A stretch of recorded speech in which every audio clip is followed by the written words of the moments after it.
ladies and gentlemen. Thank you very much for your courage to have come in the last day of the conference when we are very, very tired and enjoy this early morning session. Unfortunately, what I have for you is extensive and in-depth and complex, but I hope valuable, okay? And if you want more clarification, please contact me out of line, in line, however you want, okay? I enjoy a lot when you guys contact me, like Peter Van Sant over there, that over the years have become my friend because we exchange so much over our emails, okay? So what I'm going to talk to you about is about hash tables and associative containers. And the reason for why I begin by saying that I am rehashing hash tables is because we're going to see that very important firms, the most important theoreticians in our discipline and so on, have talked on this subject.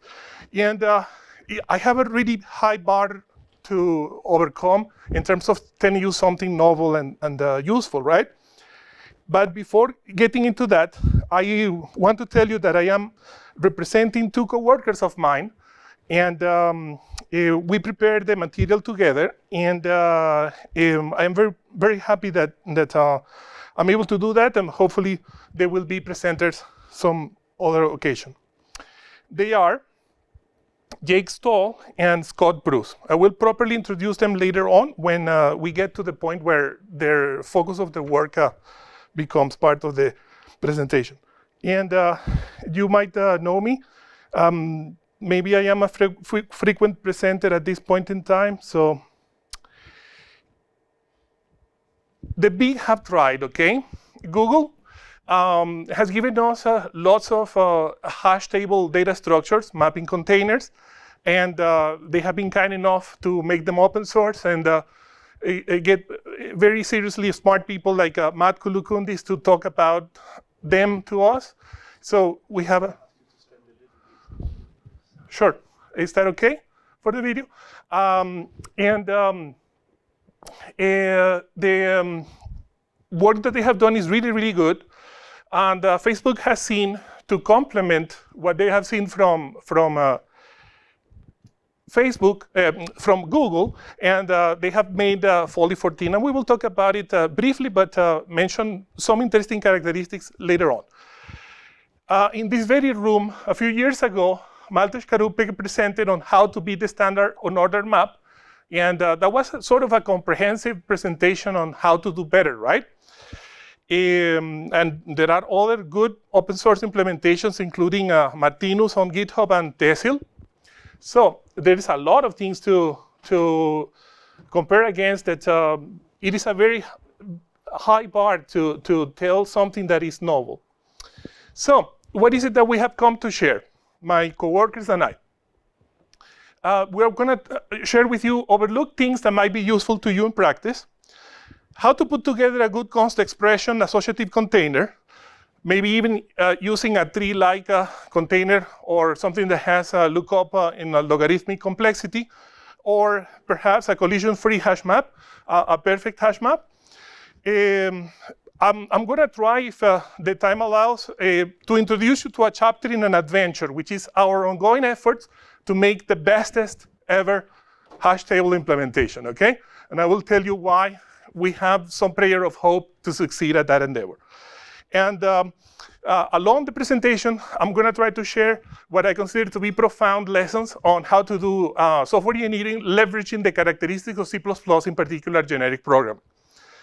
And my abstract was very poor. It was that I was not inspired when I did it, but in that time to today, even though the war in Ukraine has severely disrupted my team, because Luke Seri is the original augmented reality on Snap, and they all come from Ukraine, so my team is composed of many Ukrainians. Well, it has happened that very good ideas appeared late preparing for this talk. All right, the potentially fresh idea that I have to start this presentation is maybe we ought to separate the mapping interface from the mapping invariant. And if this is jargon that you don't quite understand, don't worry. I'm going to introduce to you several examples so you get the hang of it. We can have invariants, for example, if we know that our elements, the mapped elements, are going to be contiguous in memory, okay, then maybe we can represent the mapping that we need by just using an integer index to the elements that are in your array. The consideration there is what is the density of your elements, right? Because if almost all of your elements are going to be contiguous in memory, then an array will probably suffice and give you very good performance and very good characteristics. Now, if you begin to have a lot of holes, then maybe you had to do something else, right? Another invariant that you can build very easily is to sort an array. And by sorting an array, then you activate the capability of binary search. And binary search is truly important because take, for example, a dictionary, okay? A dictionary has some indexing that you go to the letter in question, but you very quickly had to end up doing literally binary search to find the word that you're looking for in your dictionary, right? That is a technique that translates very well. We'll talk about it. There are tree-based data structures that give you an interface of tree traversal. For example, databases tend to be implemented with tree structures, particularly trees. We're going to talk about hash-based data structures, so we're going to skip this. You might not have any invariant whatsoever, and then well, maybe the only invariant that you might have is that you at least can traverse the collection of objects, and that allows you to do linear search, which is already better than just trial and error, right?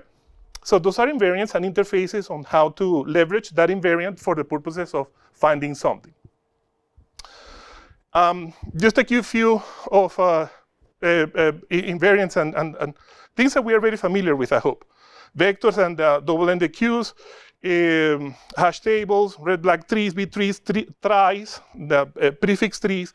There are implementations like the boost flap maps. There are things like the multi-indices. And I'm going to also tell you about cache-friendly binary search maps. And if you don't know what I mean by that, that's great, because then I'm going to present to you something that might be interesting to you. OK. Let us dig a little bit. Other interfaces that we're going to talk in this presentation are multi-phase hash tables, what I consider to be multi-phase hash tables. And we're going to make quite a lot of effort to illustrate the Robin Hood hash table invariant. How would the world would look like if we truly separate the mapping interfaces from the mapping invariants, maintaining the mapping invariant, like, for example, keeping an array sorted, or just to bring in the invariant into existence by sorting the array and never touch it, because you can say that's a constant expression, so you're not interested in the modification of that data structure, but you at least have to bring in the mapping invariant, right? Well, we're going to be purposely under-specifying our mapping requirements. We're going to go toward the minimum. We just want that our key type maps to a value type, okay? A mapped type. And if you remember, for the longest time, well, maybe people here are too young, but I programmed in C++ for a long time when there was no standard hash table, okay? That we didn't have an order map. And we could get by with the logarithmic lookup complexity time of the normal map of C++ before C++ 11 introduced an order map. And it was complicated to install Boost or something else. Therefore, we several times had to either implement a poor hash table or use a standard map. But the point is that we could live with it. So another thing that this dissociation between committing to a mapping invariant early is that when we are programming, when we are doing software engineering, our understanding of what we're doing improves, and that's what should allow us to use better tools, because we are closer to to the end of really providing a solution to what we are trying to solve. Therefore, at that point, we can commit to more specific way of doing things, and we should get the hang of it. If the maintaining of the maintenance of the invariants and the mapping interfaces are separated, that really improves the chances, and it makes it so much easier to do better mapping interfaces and do better invariant preserving implementations. I'm gonna show you examples in a minute. And if you think about it, this also has to do with the single responsibility principle. We should make our things in software focus on only one thing so that we maximize the chances for that one thing to be done well. So what might we need to make a reality this separation between the mapping interface, which is what is gonna allow us to look up, and the mapping invariant? I have done a component for my employer that I called a snapblookup, and what it does is just to allow you to tell it somehow, we're gonna see how, that there is an association between the key type and the mapped type, and that association is governed by several configuration parameters. And the user says as little as possible about that mapping. That's the whole idea, so that underneath we can make the best implementation, the best choice of tuning and setup for the particular lookup that they want. I don't know what it is at the moment, but with more use, we're gonna find out its true characteristics. Obviously that I did it for it to give us lookups, but it recently learned how to do trees too, so like nested mappings, and it is working really well. So let's see how far we can take this concept. The way to tell the lookup component about the mapping interface that we want is via type annotations, and I'm going to show you some of them momentarily so that it's more clear to you. Don't worry if this is sounding a little bit too theoretical, because we're going to get into more practical parts very soon. Okay, what are type annotations? The only purpose that they have is to say something about the type that they are annotating. A very good example of type annotation would be the guideline support library annotation of not null. This is applied on pointer types, including smart pointers, to let the rest of the software know that the pointer that they are annotating won't be null. So if you remember, there are only two differences between references and language references and pointers, which is the reference cannot be rebound, and the reference always refers to a valid object. Well, GSL is in the middle, complementing the two, to say, well, you can rebind, but the object is going to be valid. All right, so cool code bases use type annotations a lot. I'm going to tell you why, but one example is the hash table F14 at Foley. They give you a concept of transparency, which is essential when you want to have very efficient lookups, because this transparent thing is what lets you use the lookup without having to convert whatever it is that you're looking up using as a key to the actual formal key of the hash table. Like imagine something expensive to create and destroy, like a string that can even involve an allocation. The transparency will allow you to use a different type that is similar to a string without ever having to convert it to a string.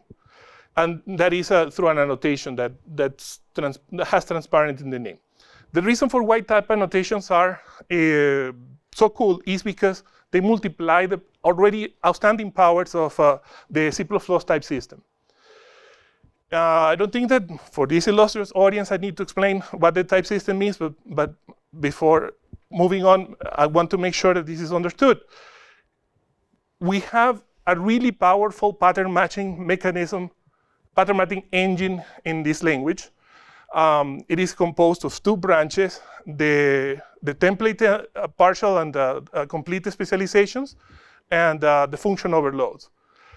And these type annotations might be leveraged for really great benefits of performance and ease of working and better correctness, because this allows us to avoid unnecessary checks, the compiler to do things that it wouldn't do otherwise, and so on.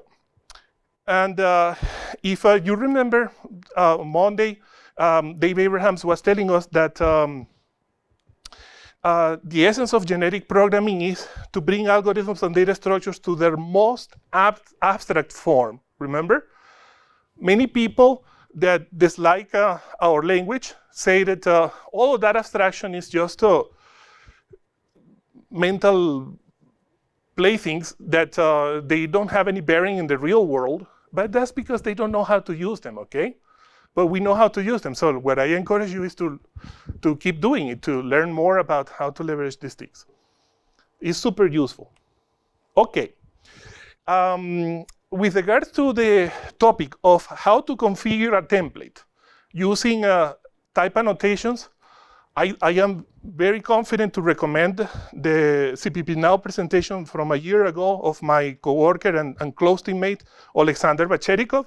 The name is STL Algorithms has expressions. So the takeaway number one that you might get from this is that, in my opinion, concrete data structures for associating key and value just reduce your options. So defer that. Use a more abstract form of key and value mapping for as long as you want. Now, let's try to introduce what might be a fresh idea.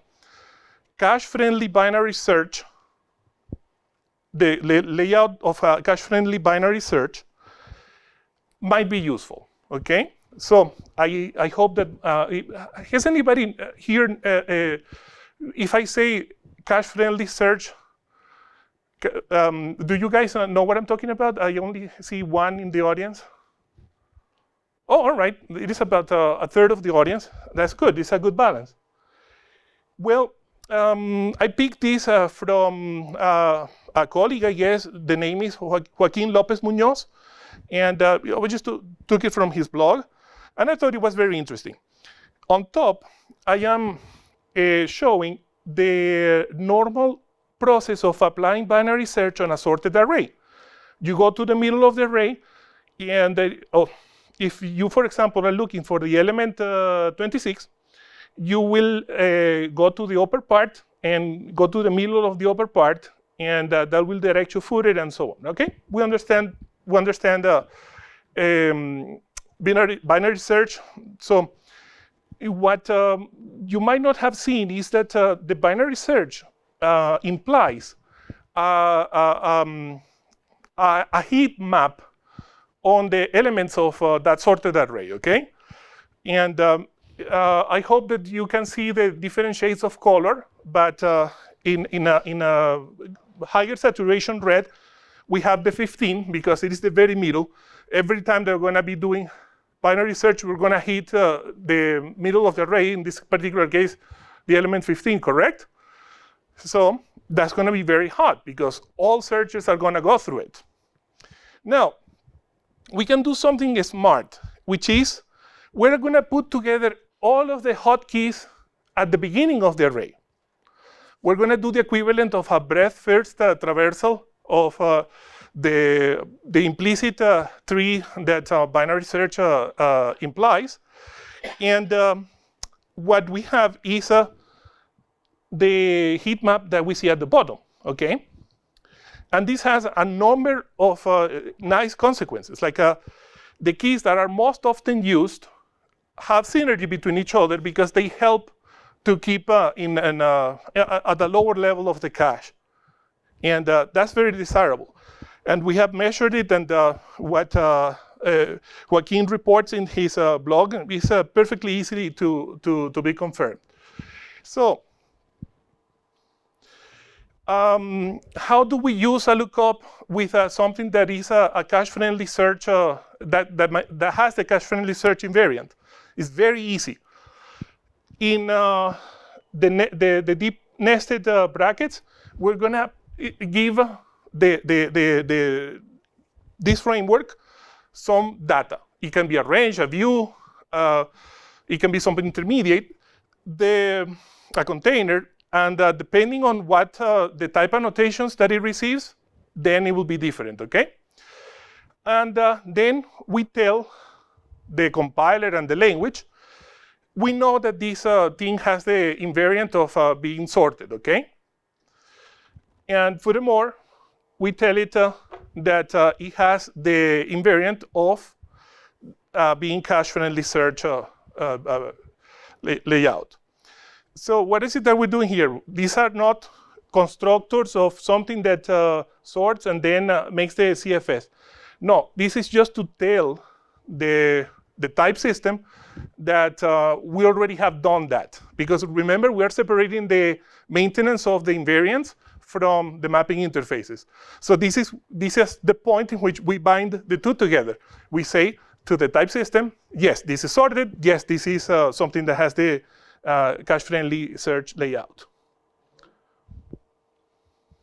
Why do you have to tell the lookup, like the outermost layer? What does that add? Like when I know that it's CFS, don't I already know that I can do a lookup?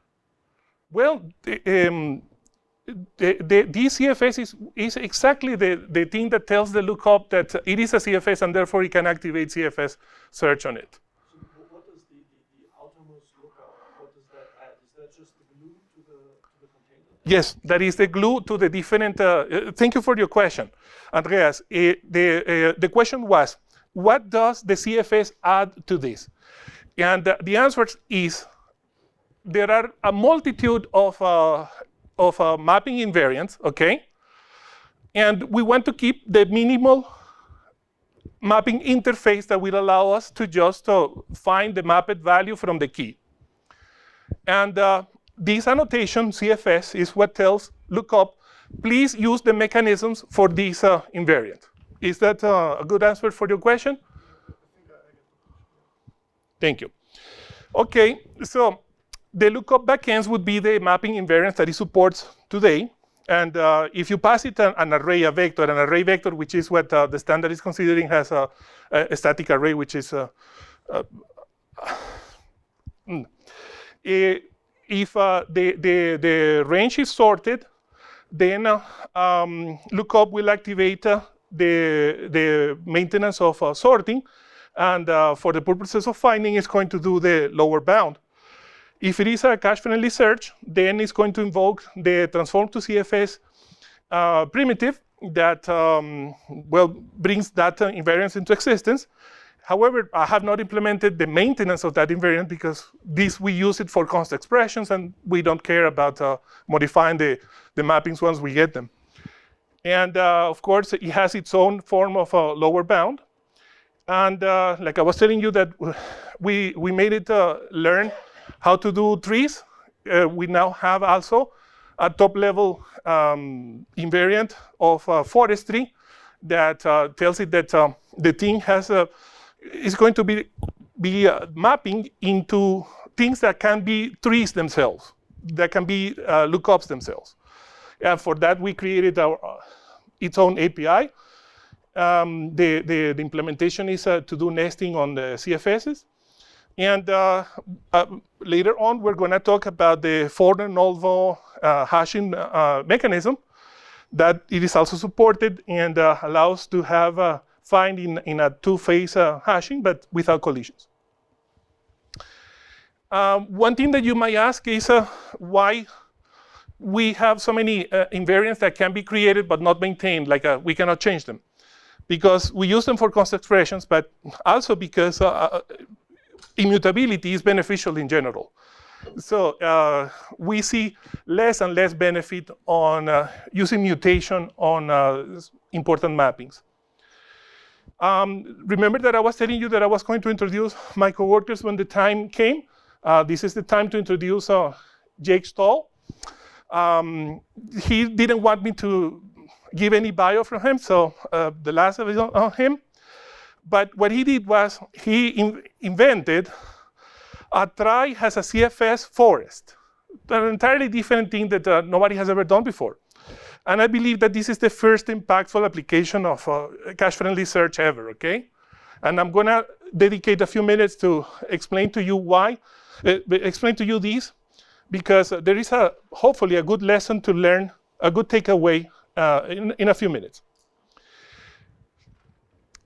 The takeaway number 2 that I want you to consider ahead of what I'm going to be explaining is that strong invariance is what gives you the power to accomplish things in software, okay?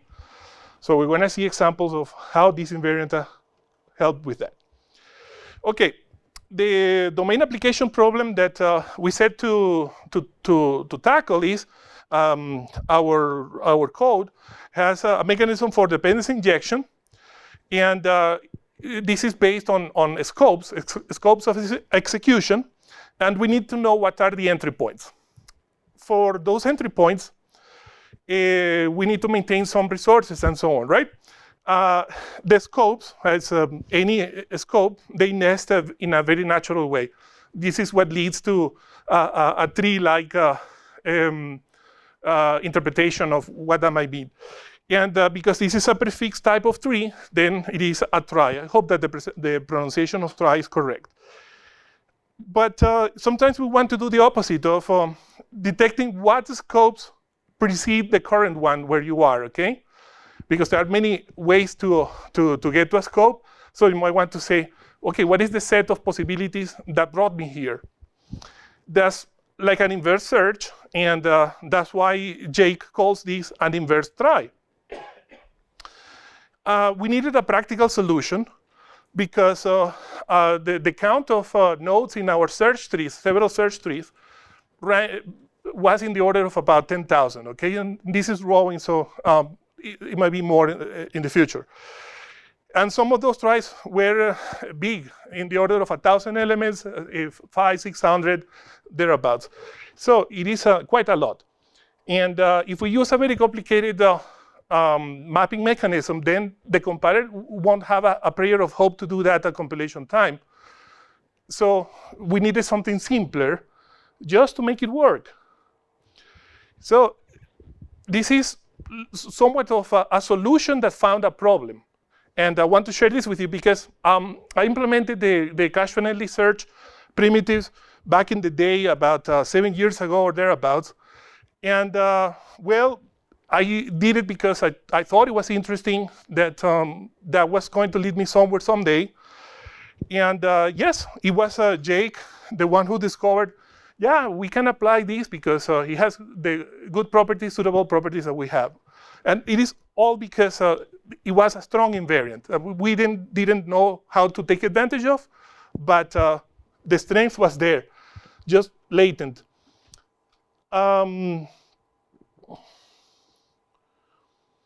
So why the solution found a problem? If you think about it, sorting, okay, does not require any extra space. If you pay the price of sorting at compilation time, from that point onward, it's just a benefit. Because you have a strong invariant that makes it so that searching into that is inherently cheaper. So it's just invariant. And you can make that invariant even stronger by, for example, using cache-friendly search. What we have done with this? Well, you can process thousands of elements at compilation time. And because this just jumping forward and comparing and so on is so simple, I see in the assembler that not only the code is optimized, but the compiler knows what are the data elements there, and it allows a lot of computation that otherwise would be necessary. It's like, for example, if the thing has 0 and 1, then it returns early because it knows that there is nothing in between them. Okay. Was this fruitful? You might be skeptical, right? Well, if you know who my employer is, this is the main application that my employer gives to the world, and those are the sizes before and after applying the substitution for the mapping as it was before to applying the cache-friendly search, okay? So we have gotten about more than close to 2%, in some cases 1% in some others, on the download size and the installation size of this application. That's important, I guess. This is something that more than 300 million daily active users contact. So, and the best thing of all is that we're not even done with all of it yet, because Jake had an idea to make this even better, which is, well, we don't have to keep the cache-friendly invariant throughout the whole array. We can make it in blocks of a particular size, like for example, the size of a cache line, or the size of an ARM architecture SIMD register, the Neon architecture, or something that I'm going to tell you later on. So this is something that from an already strong invariant is making it even stronger to have even better characteristics. So we wanted to fix it, the issues that delay us from using a constexpr hash table. There are many ways to do a constexpr hash table, but now we are not so keen on that, because we have seen that the CFS is really effective, because it is friendly not just to the cache, but the prefetcher, the compiler, and it is also memory optimal to boot, okay? So you can remove a lot of runtime things to compilation time. We know how to make it even better. It is really easy to program, and there is a drawback with regards to hash tables that we'll talk in a moment. They actually maximize entropy. If they don't maximize entropy, then they are bad hash tables. So we're going to have like we know that we're going to have many more cache misses and stuff. So we are like not so keen on doing this, because that order one complexity in practice, because of the cache misses, is going to be washed away significantly, right? And maybe we can do better by getting deeper in this invariant. So it's the strength of the invariant. That's the important part of it. Now, let us move a little bit toward the more classical hash maps applied to constant expression. I promised you that we were going to demonstrate how to build a constant expression hash map in the presentation. That's what we're working toward now. Following of all is a cheap hash function, and it means that it's inexpensive to compute, but it doesn't give you really great guarantees of anything, okay? But it has an intriguing property, which is there is a parameter in it that you can use it or might not use it, and it's called the offset basis. And sometimes you can see it has an extra input to hashing, and we're going to leverage that extra input in a moment. If you don't know what a perfect hash map is, or a collision-free hash map, is that all the keys are going to have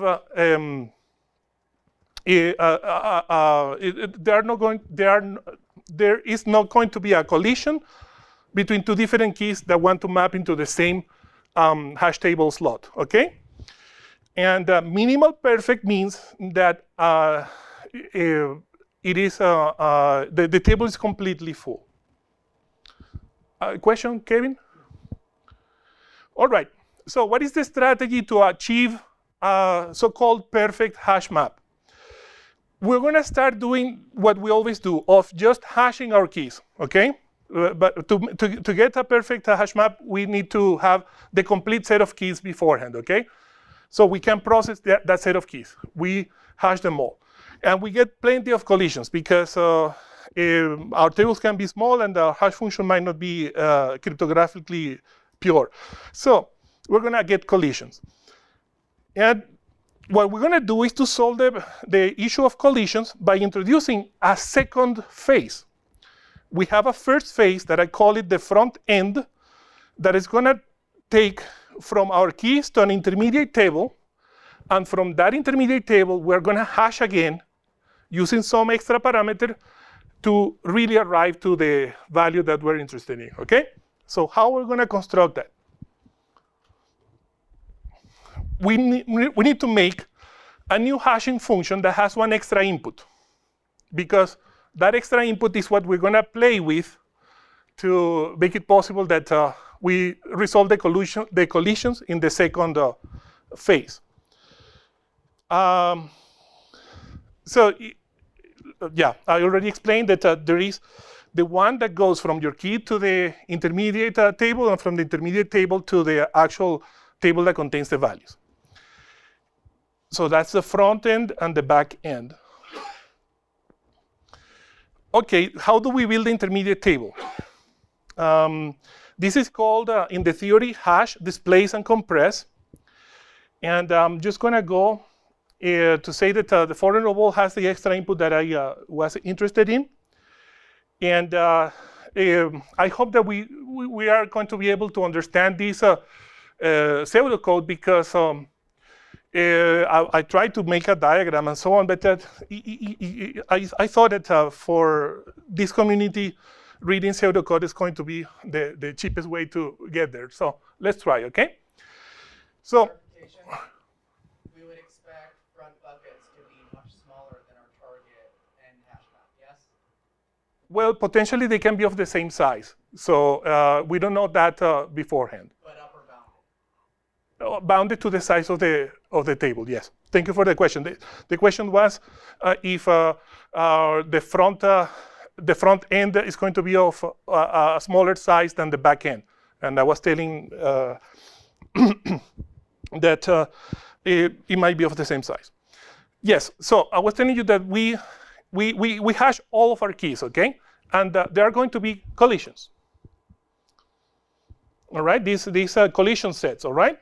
In this particular case, this collision set has 2 elements. This has 3 elements. This has 2 elements. This has only 1 element, okay? So collision sets will be when the set has more than 1 element, of course, okay? But we can get them, okay? You can make what I call the front bucket sets, which is those sets where there are collisions, okay? Then we can sort downward the collision sets by the number of elements. We can start the playing of finding that intermediate table, but an arbitrary integer. I tell you beforehand that it's better if it is an odd integer, but that's not relevant. Because we haven't done anything yet, we're going to say that all of the final slots in the final hash table in the back end are going to be available. And then we proceed for a set S in the collision sets. We're going to traverse. We're going to traverse the collision set. And look at this. This is where we're using that extra input. The C is the initial trial for making it so, right? So what is it that we're doing in this loop, in this inner loop? We're trying to find for this S a C that leads to the situation in which all of the keys of S are spread into unused slots, okay? Is this understood? I think that it is understood. So we just keep going, trying different Cs until our S maps perfectly, okay, to the unused keys. And what we're doing here is to maintain some things. The point is that when we get that, then we say, oh, okay, we're going to mark has used all of the slots that were mapped by our previous set, and let's go for the next set. And so what we are putting in the intermediate table is that C, okay? So remember, all of the elements in S are going to go to the same bucket in the front end. because it is a collision set. So they are all going to be able to access that C that was devised for them. We did the work so that with that C, the backend hashing is going to lead them to an unused slot in the final hash table. And that's it. That's how you make. So this intermediate table is the same table that you used in the first line to build these front bucket sets, right? You typically in the implementation, you would reuse them, yes. Yeah. Yeah, because we can talk later about this if you're interested. But if people understood the outline of the algorithm, then we're golden, okay? Because at this point, with what I just showed you, and by the way, I don't want to be economical with you guys, so I can perfectly show you, because the difference between a slideware and the actual code is that I have not figured out the way to make a unit test for a slideware, so I better show you the real code.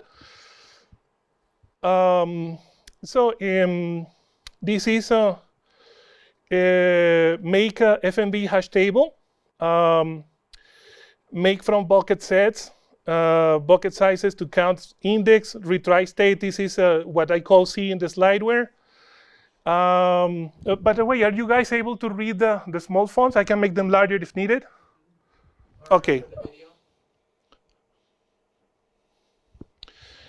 I was going to that. Here you see the triply nested loop. That's the triple nesting. And these are just like the manual set operations and some upkeep. And this is going to give me the intermediate table, okay? And that's the key to be able to do these things as constexpr. And by the way, this is constexpr, and this is a type annotation to indicate that the data has that invariant, and to have that invariant, it needs to provide some interfaces like locate key among inputs. And then I have the specialization, what I was telling you about the rich C++ programming language feature of partial specializations. Well, this is what we're telling lookup to do when it receives data in this annotation. I hope that this was interesting for you guys.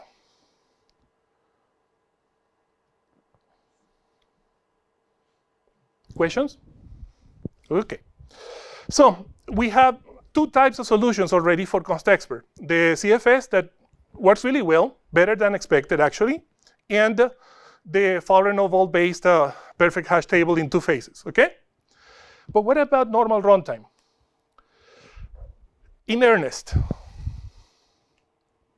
Well, I was telling you that I had two great collaborators that I'm representing today.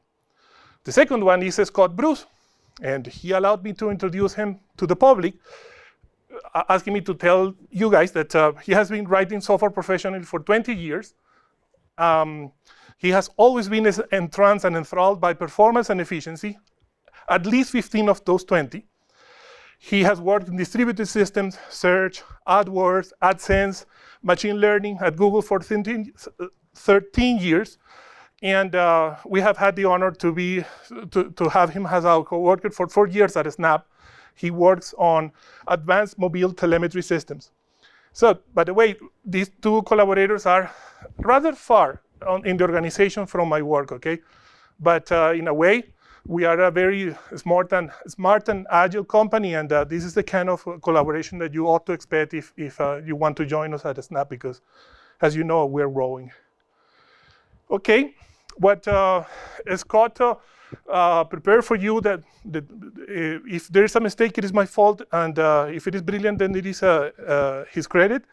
We're going to talk about the invariant of Robin Hood hash maps. That's what was going to take the last part of our presentation.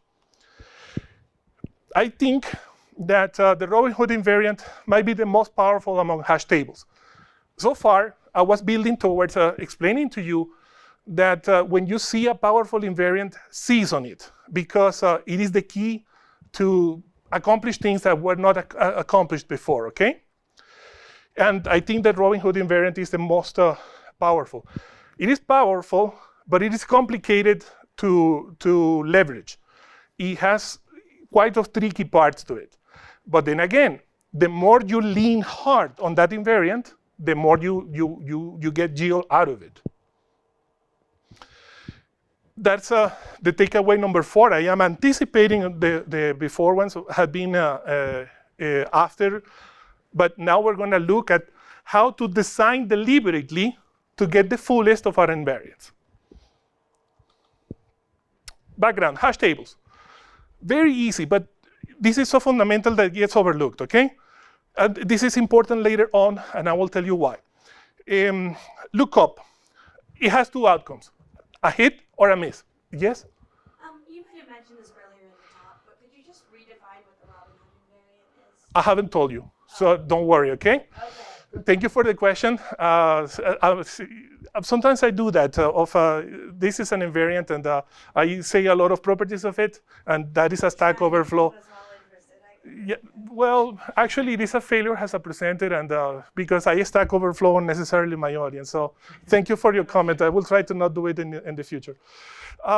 Insert. We're going to have a lookup miss to be able to insert and, well, adjust all the structure to maintain the invariant.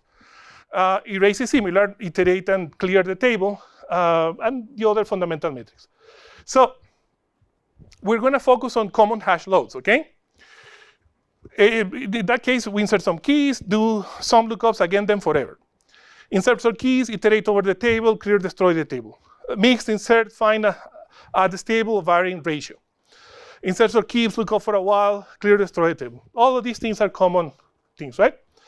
Now, with a runtime hash table, the focus ought to be on performance, right? And the performance include the speed of execution and the memory overhead. We are going to have to anticipate some solid understanding of the cost of primitive operations, because we have to make an implementation that is truly cheap, truly frugal on the resources that it uses. This is for reference. Once you get the slides on the internet, this is going to complement what we're talking. The primitive operation costs had to inform our design choices, okay? So this is like a assembler understanding and knowledge-based design. And we had to stray from the classical theory, like Alexandrescu says, that this thing of considered efficiency only in terms of comparisons or moves for sorting algorithms and so on doesn't cut it anymore, because the architectural differences and the performance of using something that is cache-friendly versus not are so huge that it renders oblivious theory that is oblivious to those considerations worthless. So, what is it that we're going to do? We had to pick our fights, okay? And what we're going to do is to use generic programming so that we can encapsulate wonderful abstractions and combine them and make them something that really want to work together, that compose. And we use our knowledge to make those abstractions not only true to the kind of things that we want to program, but true to the execution platform underneath. Code that is friendly to optimizers. All right. Collision resolution is the problem that we had to deal with when we're talking about hash tables, okay? And they get collisions when the hash functions are weak. And what might be the meaning of a weak hash function? That is when they don't have good entropy. Entropy is the right term for the problem, but some people might not understand what entropy is, so I'm going to try to explain it. Entropy means many different things. It is a concept that comes from physics, but the aspect that I want you to think about is disorder, disorganization, the lack of pattern. randomness, okay? So if you want to have a good hash table, you have to give it a very good hash function. And a hash function is one that maximizes the randomness of the output. It is very counterintuitive, but that is exactly the case. And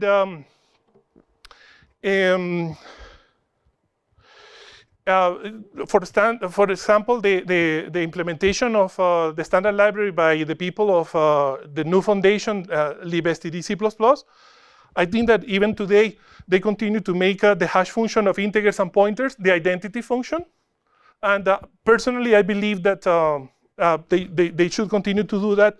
I am not convinced at all by the strategy that the people of Clang and at LVM did of making a complicated but really entropic hash function in libc++. Okay, point is that when you have a chaining hash table, the normal type of hash table has, for example, a standard unordered map. When there are collisions, what you end up doing is that each bucket in your hash table is doubles, also works as a container itself, because that's what's going to be used to resolve the collisions, okay? To keep all of the elements that get mapped there, okay? Well, this is usually a linked list, even implemented has implicit pointers to the next or whatever, but it's kind of a linked list. And I can assure you that this has absolutely terrible bad cache behavior. That's why in 2018, Maltesh Karupke said that it's very, very easy to build comprehensively a standard unordered map, because its interface requires you to have access to this container in each element. And yeah, just because of that, it is very easy to make something that performs much better. Linear probing is simply that, okay, if you got a collision, then you keep going one step at a time in your table until you find the place where you ought to be inserted, or where you could not be inserted anymore, or where you were inserted. So this works well until the probe chains are long, and the probe chains grow with occupancy in the table. So the hash tables that rely on making each bucket a container, they tend to have very poor memory utilization, because if they get full, then, oh no, sorry. I was talking about probing hash tables. A probing hash table, they work well until the chains begin to grow larger and larger, okay? And they have to the problem that then they are bad at memory utilization, like they are wasteful of memory. And if you push it far into very high loading factors, like the table is close to full, then the operations degrade dramatically, not even to the logarithm of three containers that we're familiar with, but to order linear on the number of elements in the table, okay? And this does happen in practice, okay? As a matter of fact, some implementations, when they are just growing to have more space so that the chains are smaller, because some entanglement between the parameters of the table and the hash function, it can have even longer chains, so it is even worse. And then you got performance degradation that is really nasty. And sorry, maybe I shouldn't go this deep, but there are hash functions that have been exploited by hackers on the internet. Like you have a website and your hash function has some vulnerability, and then it gets attacked with an idle service or whatever, okay? Well, the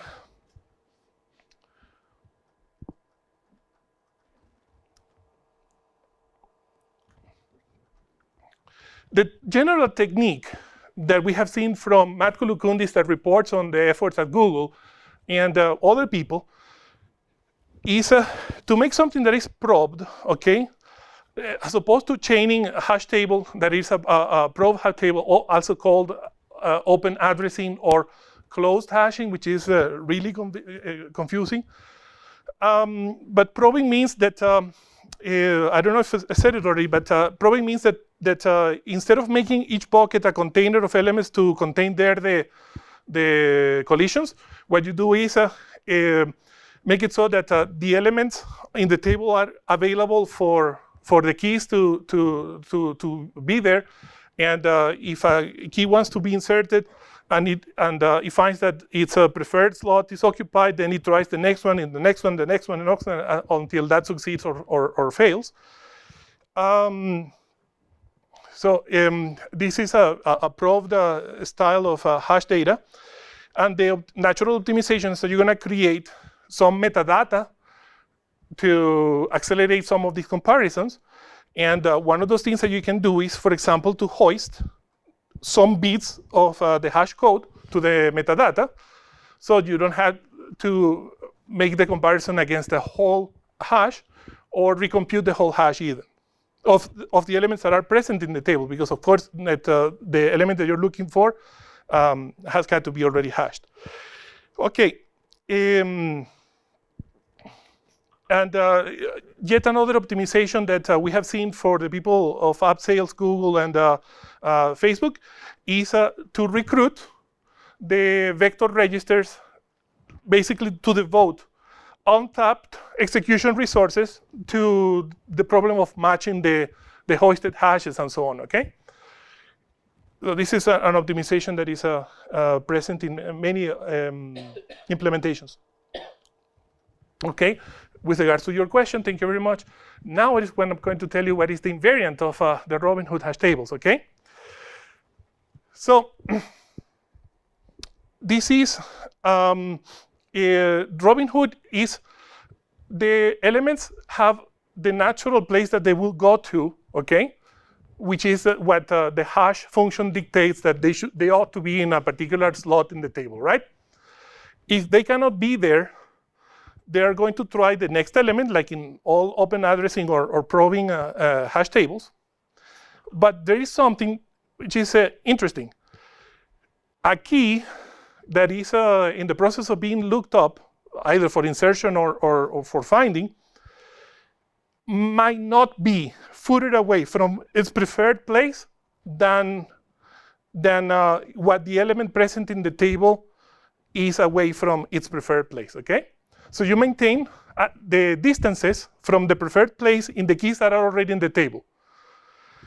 And those distances are technically called the probe sequence length. How many steps do you have to probe to get to the place that you are? So if you cannot go to your natural place, but 1 over, 2 over, 3 over, 4 over, at this point you will have a probe sequence length of 4 with regards to your preferred place, okay? But in the 4th probe sequence length for the key that you are looking, you see that the table already has an element that has a shorter probe sequence length. Then you know that either you can evict that guy if I am inserting, okay? Evict it, or I know that this key is not in the table because I would have found it by now. And that process of evicting a key that is closer to its preferred place to give it to the one that is very far away from its preferred place gets translated as you are very poor. A key is very poor if it is very far from its preferred place, and is very rich if it is very close to its preferred place, okay? So when you are inserting a key, the poor keys steal from the rich keys. That's why it's called Robinhood. Yes, by the way, I have a prop for you. It is wonderful to put in that tree's information because, among other things, you don't have to pay for the internet in the airplane. This paper, I recommend you to read it. It's the original paper that introduced Robinhood hashing to the world. If you just look for Robinhood hashing paper, you're probably going to hit it. I have learned a lot by reading it. What I was going to is that now we understand what is the invariant, right? This has an enormous amount of consequences. That's what I was saying at the beginning, that is probably the strongest invariant. Among other things, it has extremely good locality. What Robinhood does is to keep to the theoretical minimum the distance between the preferred places and the places where the keys reside, okay? So you have to do a minimally costly search for determining whether the key can be there or is there or not. So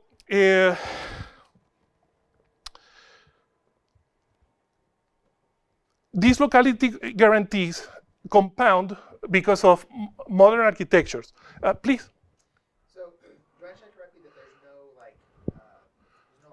bucket lists? It's just a pure linear hash table?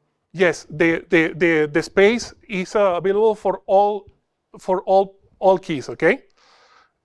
The only condition is that a key being inserted will not be further away from its preferred place than one residing in the table. Is this a good? Okay. If you throw out one element, where does it go? Do you find another place? Yes, you find another place. So typically, if you read the implementations of insertion of the many implementations of Robin Hood hash tables, because it is popular, you'll see that's an eviction, okay? The process of stealing is, okay, the new key, the incoming key steals the slot from the existing key, and then that existing key becomes poorer and keeps on in the sequence to insert that guy. And that key might evict some other and so on. And there are degenerate cases, like imagine that you have a nearly perfect table in which all of the elements are in their preferred places, all right? But the table is nearly full, okay? But you're golden because all of the keys are in their preferred places. And you ought to insert a new key. And let's say, for example, that the addresses progress downward, okay? And this is the last empty slot, but the key once its preferred place is here, okay?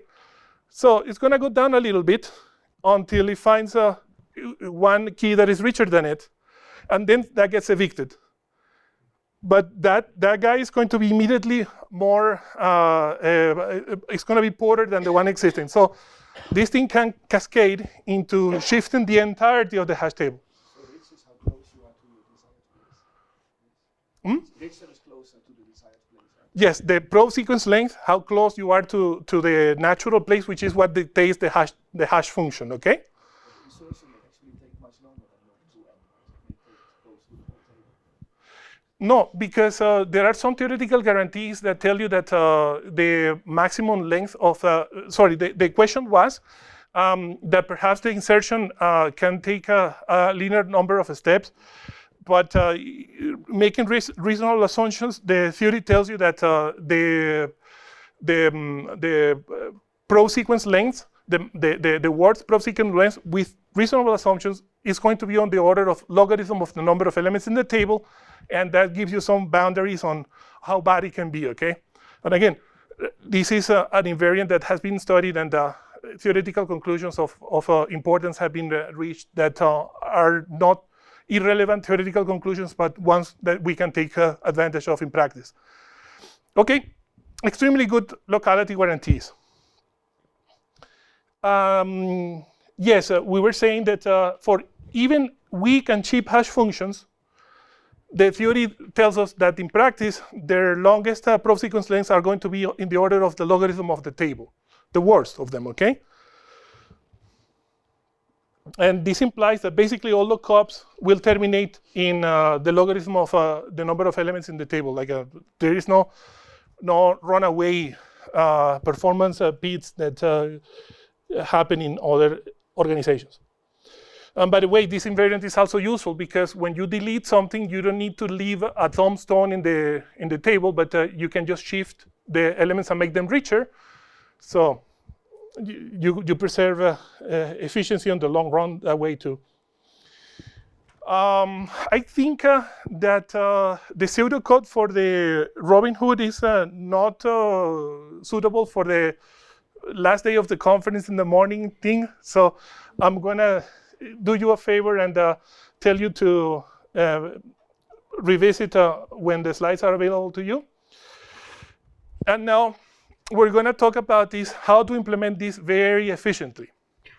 And it's again within the subject, the true subject of this presentation, which is how to leverage invariants, how to leverage strong invariants. SWAR means SIMD within a register. What we're doing, by the way, this is the way that Scott Bruce explains it, and this is the way that Scott Bruce explains it.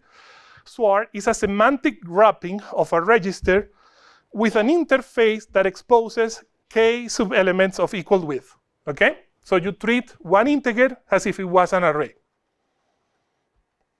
Yes? Can you define SIMD?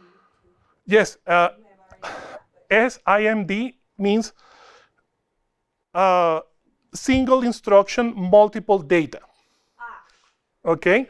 So that you have, for example, in the architecture of Intel, that is called SSE or AVX.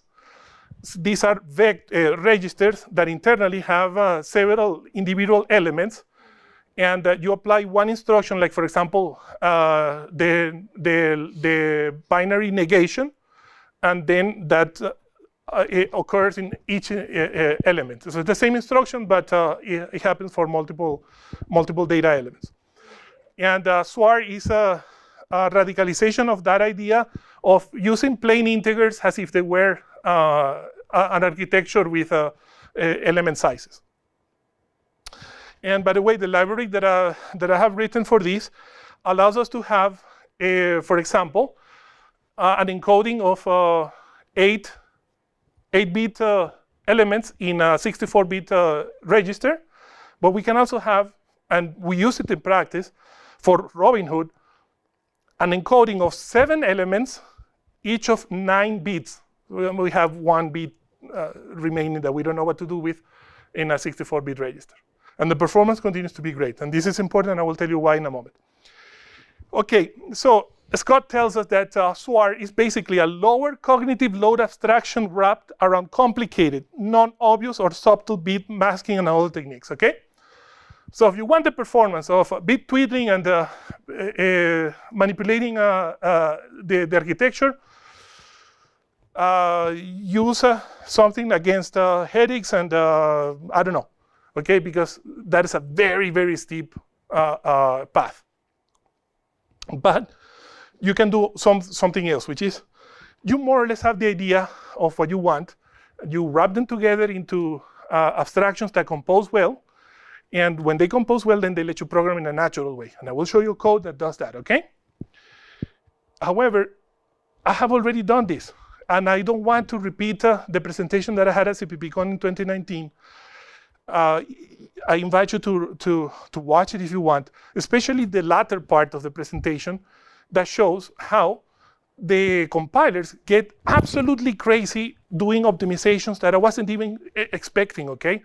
The compilers themselves transformed normal integers into things in vectors and vectorized dramatically. And that's why the performance escaped from the plausibility into benchmarks that were only representative of themselves because the compilers optimized too much, if that could make sense. But you will understand what I mean if you watch this presentation later. And sorry if I do the embarrassing thing of referencing to my own work, but honestly, I haven't seen other people that covers this topic in a systematic way. And that is the key, actually. All right. For some operations, from some useful things to do, SWAR allows us to execute against all elements at once. In some other operations, it is cheaper, but not as cheap as multiplication by the number of elements. And for some operations, SWAR is not an advantage. So they are just about as expensive. What this means is that you are always ahead because it can only be as expensive as not using it. This is an example of what are fast and cheap instructions. Now we are going to introduce SWAR and Robin Hood. I was telling you that Facebook's F14 and Google's dense hash map and so on, they use some different invariants, weaker invariants, but they use vector registers for performance purposes, okay? They do the hoisting of the bits and so on. We're gonna do, in the spirit, that optimization, but we had two advantages. Our invariant is far stronger, therefore there are more things to benefit from. And the SWAR techniques not only work for particular integers, but like I said in my presentation in 2019, they generalize really well to actual physical vector registers, okay, SIMD registers. But as of right now, we're focusing on getting the performance in the SWAR realm of just using integers. And what the key of this slide is that we're gonna assemble in the metadata, in the space that we had devoted for the metadata, the combination of the probe sequence length, how far from the preferred place the key is, and reduced some number of bits of the original hash code. They're gonna be together, okay? So we can compare them together in a very cheap way. If the time allows, I will show you, and if the time doesn't allow, I'm still going to be in the conference, so you can look for me so that I can show you the assembler. So wouldn't it be nice if we could do, like say, for example, if our metadata element size is 8 bits, to do 8 comparisons against the metadata in one single operation? Maybe we can construct a sharp enough needle to stab the haystack with, okay? And that is exactly what we're doing. We're encoding. How would it be like if the key couldn't be inserted here, but had to go there, or there, or there, or there, in a single SIMD register?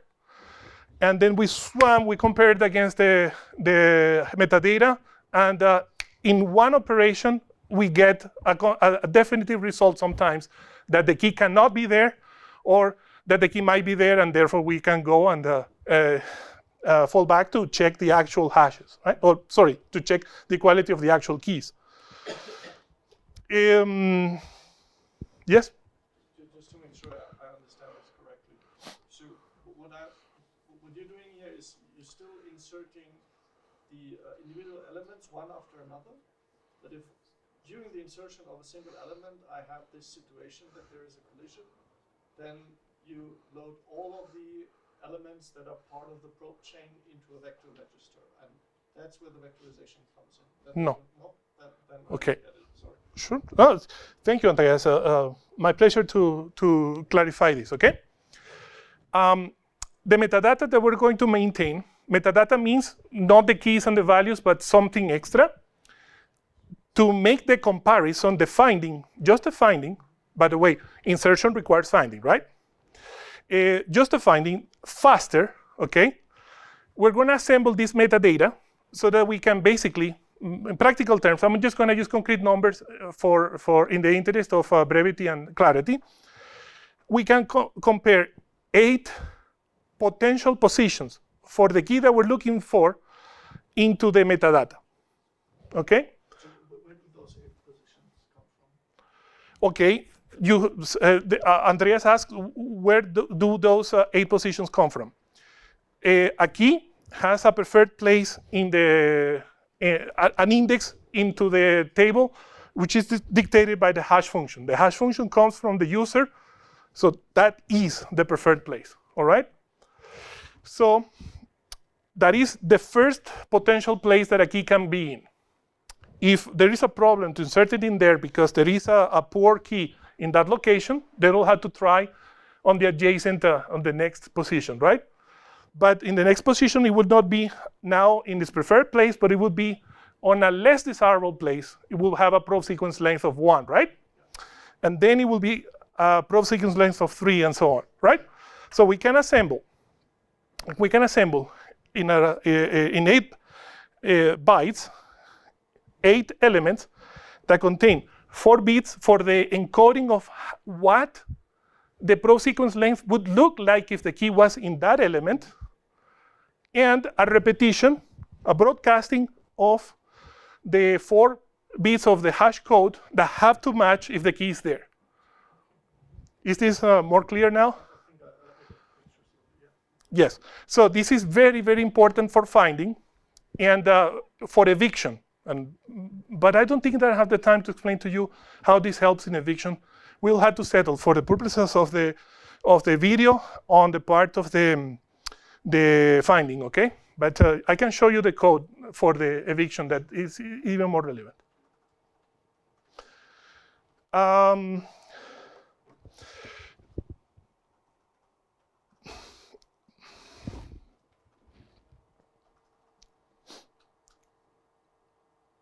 Okay.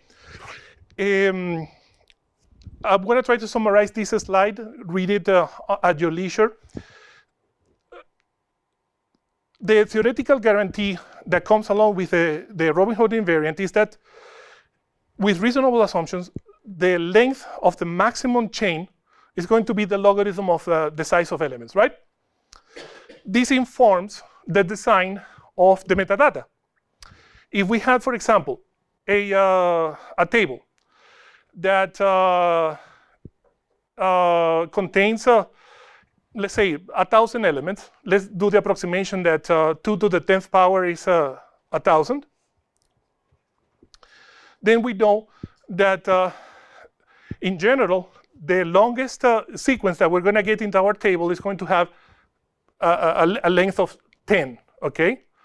So if we can check 8 positions in a single SWAR comparison, then we're getting about 80% of the findings resolved in just one SWAR operation. And the other 20% is going to be in the second SWAR, right? So those will be the expectations. Also, this means that for a total table of 1,000 elements, we need to encode distances of about 10. And to encode distances of about 10, 4 bits is plenty. Okay? So now we can play of maybe our key space is very, very poorly distributed or whatever, and maybe we need to hoist more bits to the hoisted hash, to the reduced hash code to improve the performance, okay? So there are 2 directions in which we can evolve, fine-tune our design. We can devote more bits to encode the length of the sequences, or more bits to reduce the number of false positives of reduced hash codes that match, but lead to keys that are actually different, okay? And we get truly great numbers in that regard, okay? Because like if you have 4 bits for the hash code, then it is 1 divided by 16, the probability of a false positive, plus they also had to match the probe sequence length, the expected probe sequence length, so that's further reduced. But if we go from 4 bits to 5 bits, then it is 1 divided by 32. Let's say that we go to 8 bits for the hash code, then we're going to have basically a false rate positive of 4 in 1,000, not taking into account the probe sequence length too. So the point, one of the points in this slide is that the benefit of using bits either for the probe sequence length or the reduced hash code is literally exponential in benefit. So if we're going to have metadata that contains those types of elements, we cannot do like Martinus does in his implementation, that he devotes 8 bits to a fast-forward byte. We don't think that is advantageous. And the reason for why Martinus devotes 8 bits to this is because he got trapped into a corner of having to encode in 8 bits the metadata for the probe sequence length and the hash code, because he doesn't have the techniques to generalize this. But we have them. I was telling you that we can do 8 elements per integer of 8 bits each, and we can also do 7 elements of 7 bits each. and so on. We have no restriction. Of course, that the usefulness decreases, but if the useful decreases, there are plentiful of directions in which we can recover the inefficiencies that we had to incur by straying too far from the natural encoding. Yes, Peter? Could you expand on deadline entropy? Mm, What does it mean? What is it referring to? yes, the deadline entropy. What this means is that the probe sequence length is good at reducing the number of false positives. Okay? Because the probe sequence length is also has its own internal randomness to it. Okay? Therefore, it is good to reduce false positives.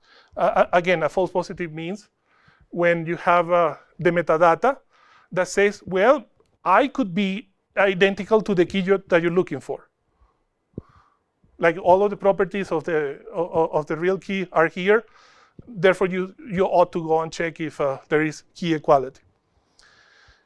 Okay. We can check for 2 or 10 elements in parallel in 64 bits. The result of this check is a very high probability of a correct match. And I will show you the assembler momentarily. I have about 7.5 minutes. So these are block trade-offs. This is kind of goes a little deeper into what I was explaining to you, that the benefits are exponential. A very important part is that in most implementations of hash tables, okay, Google's, Facebook's F14, the Robinhood implementations too, resizing is a kind of a traumatic event, okay? It's truly, truly expensive, okay? It is a stop the world. It's like a deep garbage collection cycle in garbage collected languages. Stop the world, recompute everything, reorganize it, everything, okay? But we have an advantage.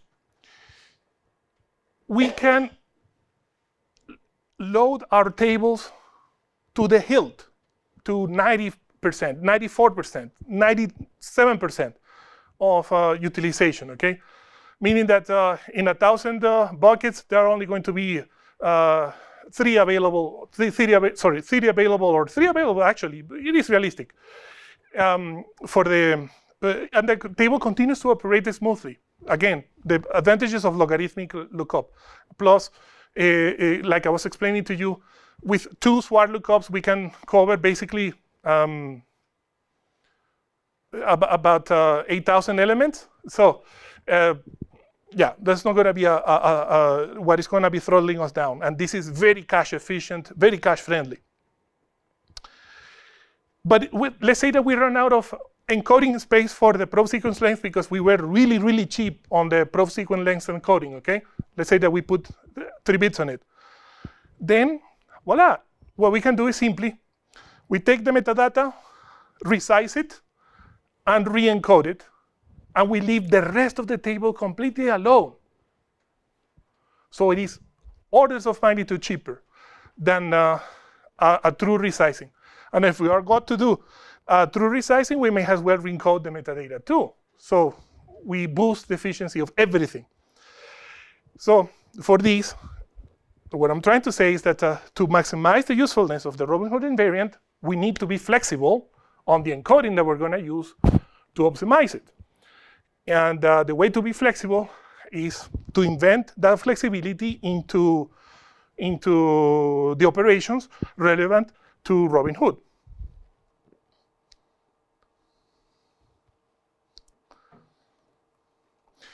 Our aim is to make this useful in all computing environments. Production data centers, mobile ARM devices, everything. One thing to bear in mind is that SWAR techniques require no special silicon, but can benefit from a special silicon. We're going to be careful to bake in the instrumentation and the like non-determinism and debug code, because here's the thing. Because of my type erasure framework, you can have runtime polymorphism on anything you want, including, for example, the lookups on associative containers. So if during your execution, your program detects that the natural way to have a mapping relation is by switching from a particular type of mapping relation to a different type of mapping relation, my typation framework will take care of affording that for optimal performance, literally. So the part of customization is really important because we can take full advantage of it. This is something that explains the popular implementation of Martin Anskerl that uses the fast forward bits, and we are skeptical. We'll explain why. And this is the time where, hopefully, in the minutes remaining, I'm going to prove to you what I was telling you by showing you some assembler. I'm gonna unplug one moment because I need to find the window where I had it. Instead, I forgot to close my other windows before the presentation. So, typical. Maybe if I come here and do the compiler explorer, it's going to have already the code, right? Oh, yes, I'm lucky. This is not what I had in mind, but it's the fastest.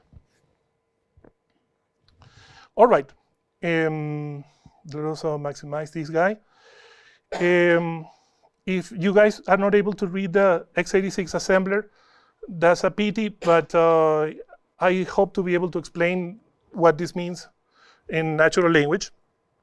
So the critical primitive for the purposes of Robin Hood hashing is to invoke a match attempt on the metadata, okay? For that, you provide with the combination of what the needle would be like. Remember your question, Andreas? This is what the probe sequence length of the element would look like, and the hashes repeated in its own register, okay? And this is the thing that is going to check in this particular encoding, because if we see here that this is an encoding for 4 and 4, meaning 4 bits for the hash and 4 bits for the probe sequence length, it's going to be, the assembler generated is going to be this, what I'm showing you, okay? So I'm gonna reduce the font just a tiny bit so that we see the entirety of it in one go. One thing that even if you don't understand assembler ought to appreciate is that there is absolutely no conditional jumping in here, okay? No branch predictor is involved. This is autistic with regard to branch prediction. Another thing to note is that there are no memory accesses. This apparent memory access is actually the load effective address instruction. This is just a computation of, This part on the tail end is actually a memory access, but it is a memory access driven by the application binary interface. If you would inline invoke match attempt within the context of other operations, this would go away. This is just to please the application binary interface.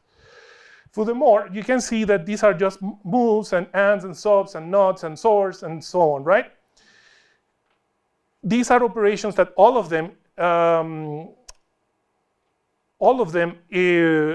typically a processor of today can execute 3 of them per cycle.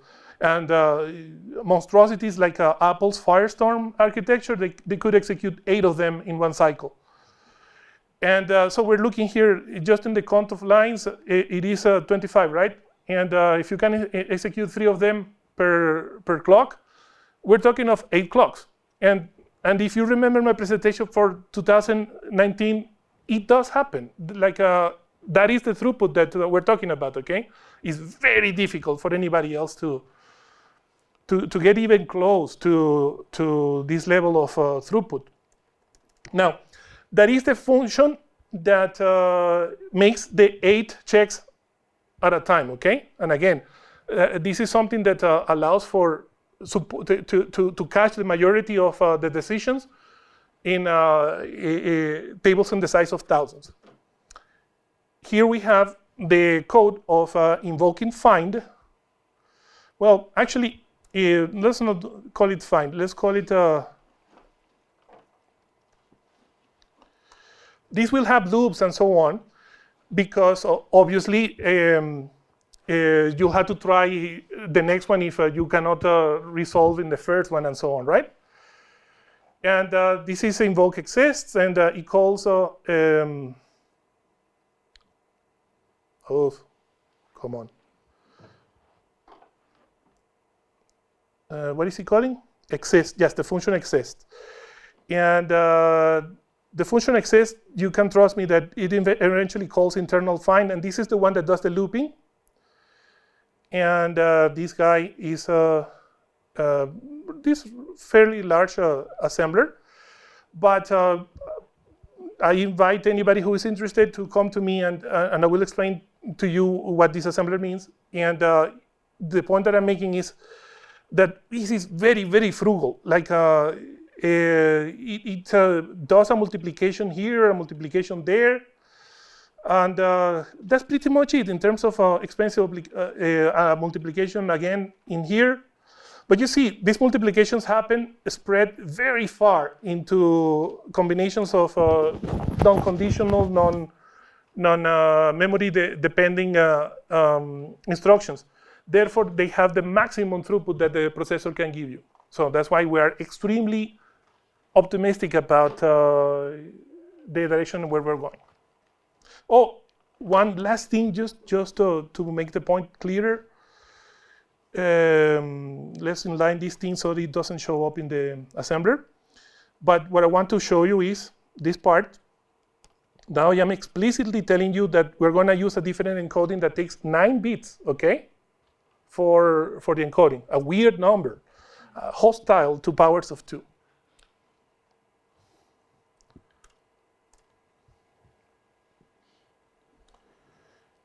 And I hope that you believe me that this looks pretty much the same as we had before. Now that is only checking for 7 elements instead of 8. Well, ladies and gentlemen, it has been a pleasure. I think that I have to stop because I always overrun, and I want to not overrun for a change. But it has been a real pleasure.